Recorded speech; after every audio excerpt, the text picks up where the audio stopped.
Économisez vos unités. On retournera du côté du standard d'ici quelques minutes. Avant cela, on laisse la parole à celle qui nous fait plaisir et qui prend un peu de son temps de travail, puisqu'elle aussi est en télétravail. C'est Nathalie Collin-Fagotin, qui est psychologue, diplômée, formatrice, auteure et spécialiste de la famille. Bonjour Nathalie.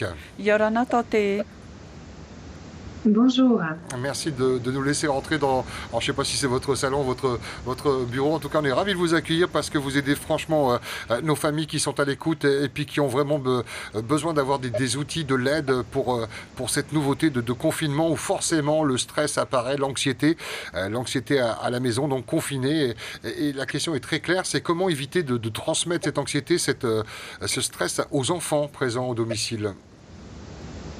Oui, l'anxiété qui est une émotion humaine que l'on connaît tous plus ou moins à certains moments et qui est particulièrement présente dans les familles actuellement avec des anxiétés concernant la peur tout simplement liée à l'avenir, pour certains confrontés à des difficultés économiques, l'anxiété d'avoir peut-être la maladie, de la transmettre, d'être incertain quand on se déplace dans des zones contaminées. Donc tout ça est générateur d'anxiété.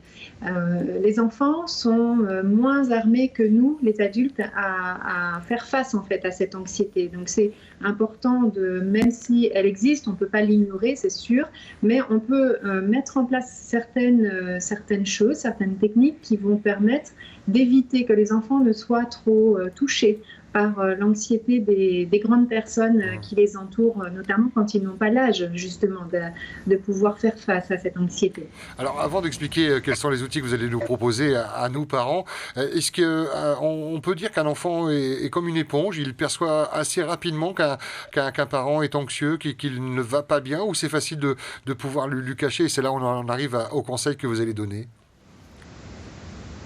Alors les enfants sont très réceptifs, notamment vis-à-vis des émotions de leurs parents. On se rend compte très très jeunes, les nourrissons, les bébés captent en fait toutes les émotions, un peu comme une éponge à émotions qui réceptionne tout ça et puis le manifeste en général plutôt par le corps plutôt que par la parole.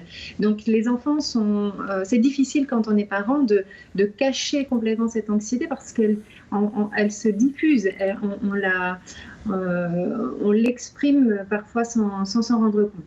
Par contre, on peut minimiser cette exposition, on va dire, à l'anxiété en faisant, par exemple, en prenant soin de ne pas évoquer des sujets qui peuvent être inquiétants, l'incertitude liée au travail, les difficultés économiques, la peur de la maladie, le constat effrayant des statistiques qui nous sont présentées dans des journaux, par exemple. Donc tous ces sujets-là, par exemple, on prendra soin d'en discuter en l'absence des enfants, avec uniquement des personnes qui sont aptes à avoir cet échange, par exemple l'autre parent ou des autres membres de la famille qui sont adultes.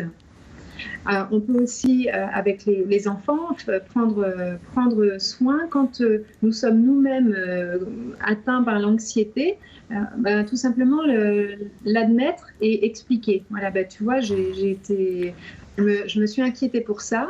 Peut-être que je n'ai pas eu la réaction qu'il faudrait, j'aurais pu en parler, mais on va chercher ensemble des moyens moi, je vais chercher des moyens pour me sentir plus rassurée. Et je veux que tu saches que toi, tu n'as pas de raison d'être inquiet parce que je suis là, je vais te rassurer, je suis là pour te protéger.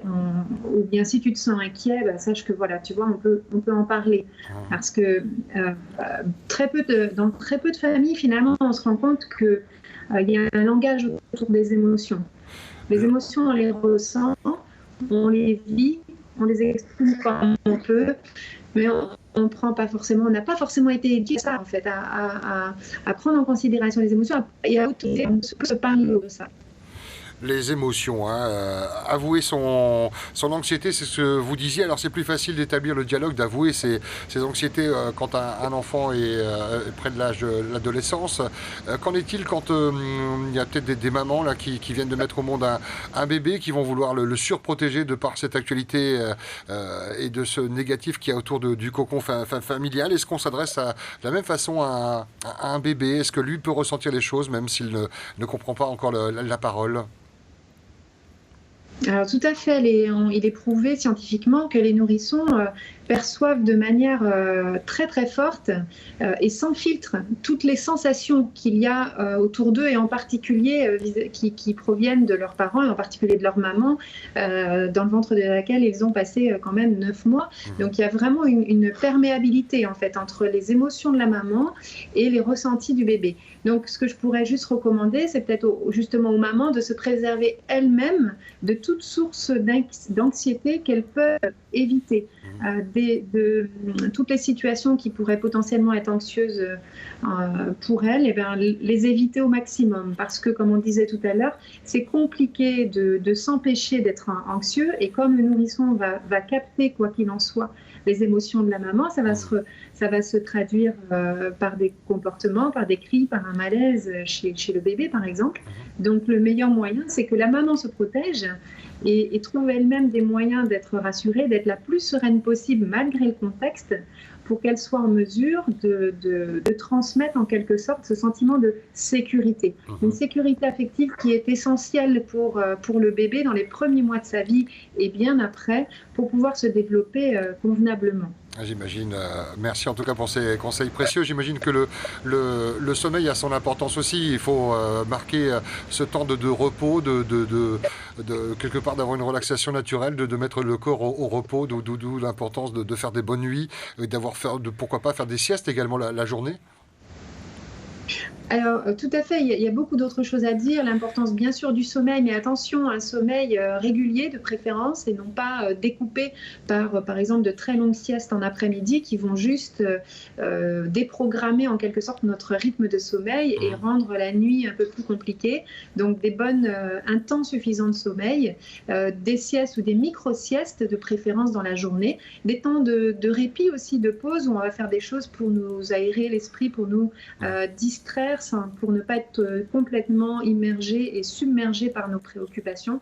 Et puis après, on a tout un tas de techniques aussi qui sont possibles pour les parents qui y sont familiarisés autour de la respiration, peut-être la méditation ou des exercices qui nous amènent à être complètement conscients au moment présent pour justement éviter de tomber dans la peur d'un avenir, d'un inconnu qui, ça c'est humain, souvent nous effraie.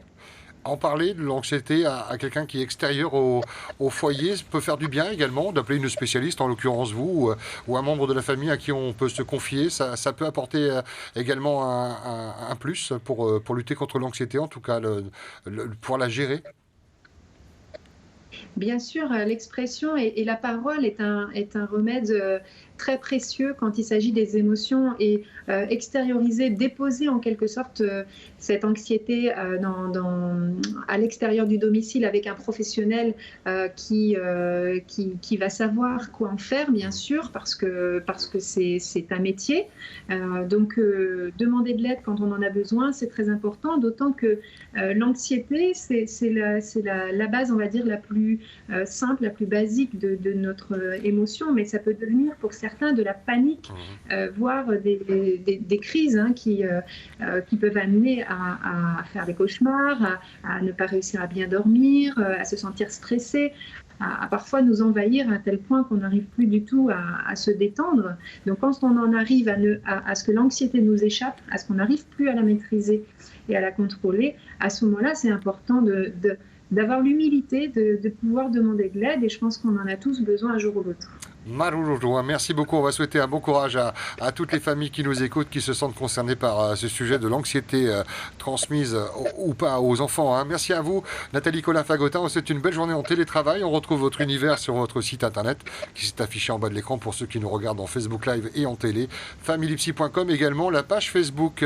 Maruru, Nathalie, à demain. Maruru Tote. À demain, j'en peux juste donner une petite information aux parents qui nous écoutent. Oui, bien sûr. Ce soir, une webconférence gratuite, ça sera proposé à tous les parents ou éventuellement les enseignants aussi qui sont intéressés sur le sujet du haut potentiel. On sait que voilà, c'est pas forcément facile parce que on pourra en reparler. L'hypersensibilité de ces enfants est parfois difficile à vivre au quotidien. On en parle ce soir dans une webconférence gratuite. Et puis il y a un gros programme qui, dans les prochains jours, qui va être proposé aussi gratuitement aux parents. Merci. Merci infiniment. La webconférence, on se connecte sur votre site internet. Comment ça se passe très rapidement? Oui, le lien se trouve sur la page Facebook, sur l'événement, sur le blog ou le site internet, ou voilà, vous envoyez directement un message, c'est simple. Parfait, merci beaucoup Nathalie, on vous souhaite une bonne journée, on vous dit à demain Merci. et bonne webconférence ce soir avec ceux qui la suivront. Baru me te tau te Nathalie ko le whagotin, tau te manawa te iu tatatou I whaaroho nei, e nahia tatou I te parurur ai, tatatou mautamar I e mua I te iria, o reira te hepo I roto I te whare, mua I te tau o panipani a no tatou I te maumetua. No te mau tamar I, mea papu e tupu mai te hepo, mua I te prauane o te COVID, ahuru maiwa, te mautamar I, aita e nenhe e whaau te hepo mai te peu e tamar I mean ein eiroa, e imihoa e te mau rāw ea no te paruru te tama e te mau tamar I mai te aiua nei e taa ia te tamar I te hepo atu anei te metua e tanora e āparau tātou te metua e nahia e āparau I te tama e mea papu e paruru e imi te rāw ea e no tātou te mau mama whanau api e imi te rāw ea e iha e tapi ia wainoa te hau I roto ia tātou mea whauwha e nā roto I te autor ai te tei teime te tei or nei te tei puta no te tau I tō tātou wherurir e āparau mea whauwha rot o EPI me te peu ai tēnen hea tātou e whaorom ei EPI e ani te tauturu te mau tau te manawa e teie po e whaatupu o tau te Nathalie Colin Fagotin te hoe rurur ana ia mai tana natirara family psi o tātou e nenhe e hare atu e hioin e te natirara e teie po e teie videoconference e ta me tamoni ore no tātou tuir atira o tātou e hin aro nei e te roto tātou I te whiwhi I mua hoia te pro te open panir ai roto I tō tātou mau utua whare.